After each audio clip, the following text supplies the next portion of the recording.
Hey, what's up? This is Jason Drone. Welcome to episode number 90 of GSDdaily.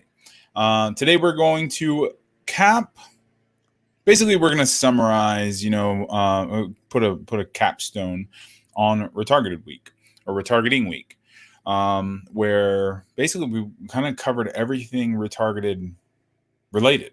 I mean, we talked about how it's usually the quickest way to generate sales from traffic that has already been to your list.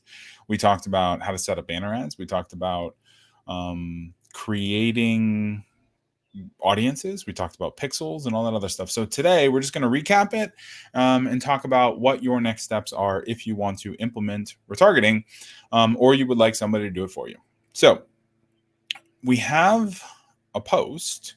So first of all, for those of you who don't know who I am, we're always getting new people. There's always new folks who are watching these videos and stuff and learning about internet marketing and whether it makes sense for their business and everything, which of course it does, because we are living through a pandemic at the moment. So my name is Jason Drone, creator of doneforyou.com. We specialize in creating offers, building sales funnels, and also doing the marketing automation and the traffic, to drive sales for your business. And today we're finishing up the retargeted piece.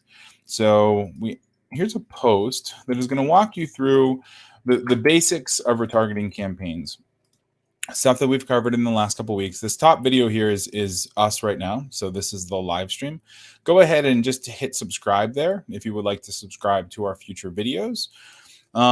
So first of all, what is retargeting? We covered this on Monday and Tuesday and Wednesday, but retargeting is when somebody comes to your website or they watch some of your video or they are on a customer list or a prospect list and you upload them into a system.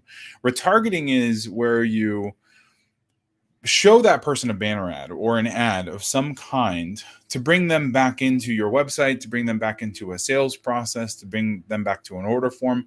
That's what retargeting is. Retargeting goes by the phrase remarketing too in Google language. So remarketing, retargeting, same thing. If you have ever gone and looked at a hotel in Las Vegas, and then you found that they're kind of following you around. You go to the hotel and then you start seeing their ads everywhere. That is retargeting at its finest. So, and I know that the explanation might be belaboring the point because retargeting is something that's 4 or 5 years old, but at the same time, it's the most powerful form of advertising, especially if you're not doing paid traffic. It is the way to do paid traffic. It is the way to get started with paid traffic. Even us, we drive a lot of traffic, and most of the sole purpose of the cold traffic we drive is to then grow the retargeted audiences. The retargeted audiences are actually the things that generate a tremendous amount of return on ad spend. So how retargeting works. We covered this. We set up a pixel. The pixel gets added to a website. And basically every time somebody comes to that website, then a cookie gets added to the web browser.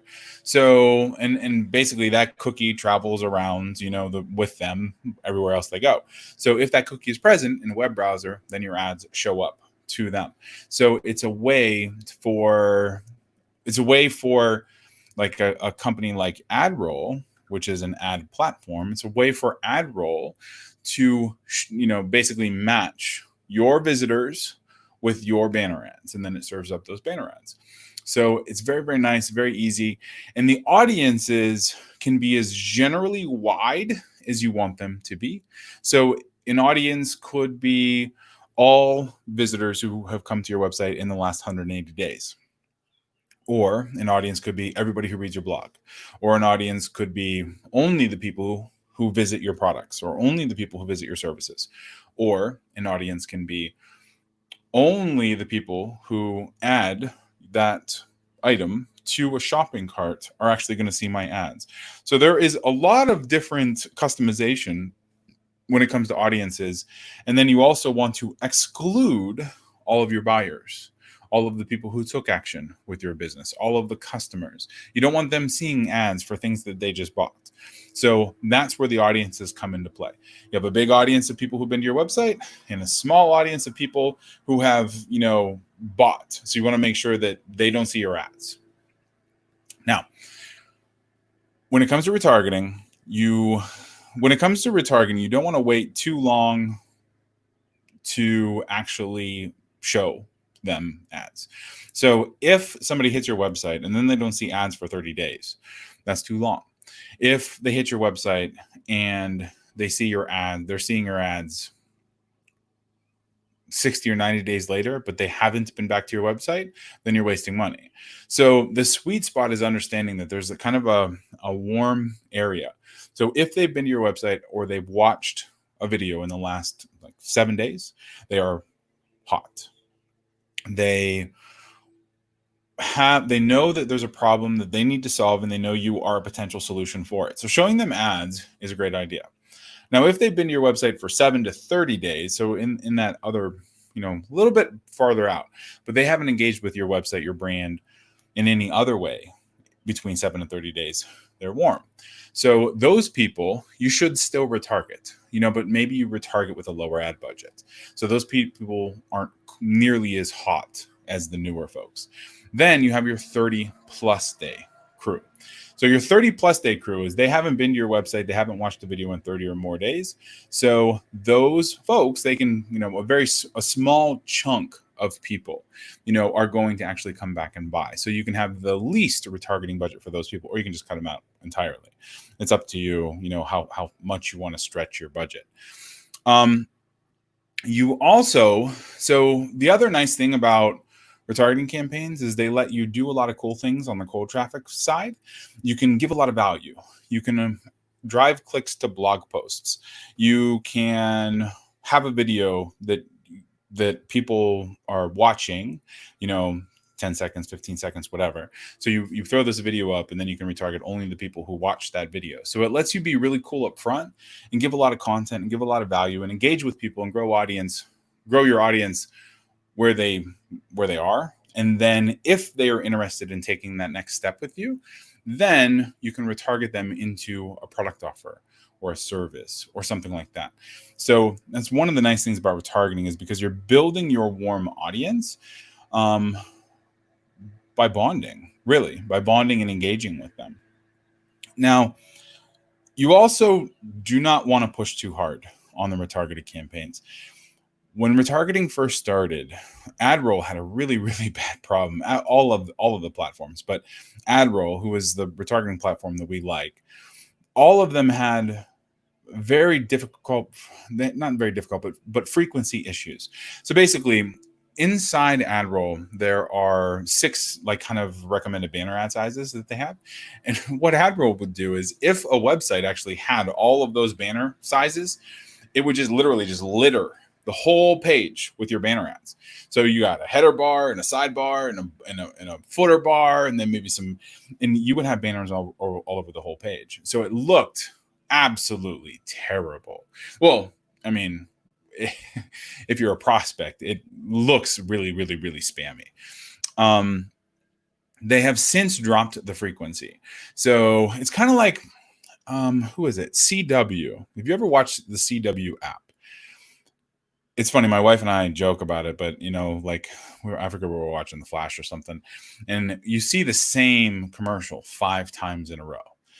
So that is like a remnant ad buy, that somebody basically just said, we'll take all your remnant space, and they just had to fill holes in the commercial slots. So we've seen, there was who was it, State Farm? I don't know, one of the insurance agencies or the insurance companies, it was like 4 and 5 in a row. Domino's Pizza, 4 and 5 in a row. So that is what bad retargeting looks like. So bad retargeting is when you have 4 or 5 banners all on the same page. You need to allow, or the platform needs to allow for room, so it doesn't feel spammy, even though you're still following them around. So when I say don't push too hard, be mindful of that. There's some platforms you can even cut down the retargeting frequency. And then there's some platforms that they control the retargeting frequency. So just know that when your frequency goes up in retargeting campaigns, then it's not always a good thing, So, um, other than that, I mean, from a retargeting standpoint, we talked a lot about ad roll. We logged into ad roll. We created a campaign in ad roll. We created audiences in ad roll. So if you want to, kind of dig through any of that material, it's all in this week. We talked about Canva for creating banner ads, and we talked about Canva for rapidly kind of prototyping different size banner ads, and designing them and everything else. So another tool that in your retargeting tool belt, you're not going to want to miss. The other option is Photoshop. You can do Photoshop and create a royalty-free image creative company like Envato. Elements has a nice subscription. It's a subscription service that you get access to a bunch of royalty-free downloads, video, stock images, like all that kind of stuff, icons, some 3D stuff. So you can download this, use it in Canva, use it in Photoshop, but it's going to give you some nice images that you can use, that aren't necessarily something you have to create, because let's face it, I mean, with retargeting, sometimes like we will end up uploading a lot of different variations of the same creative just to see what tests better, and then we'll go through, look at the CPMs, look at the click-throughs, look at the conversions, all that stuff of the creative, and disable the stuff that doesn't work. So the same optimization rules hold true for retargeting than any other ad platform. So Facebook ads, Google ads, retargeted ads, whatever, you still want to optimize it. You can't forget about it. You want to make sure that you're always optimizing and bettering the creative and always driving people to the next thing that they need to see, and making sure that you're excluding the audiences of the people who already took action. So you don't want them seeing the same ad for the thing that you already did. That's definitely bad. All right. So now if you would like to, so this whole time I'm sitting here talking, I'm not sharing my screen. So this is Envato. Envato Elements is where we end up grabbing some stock photography.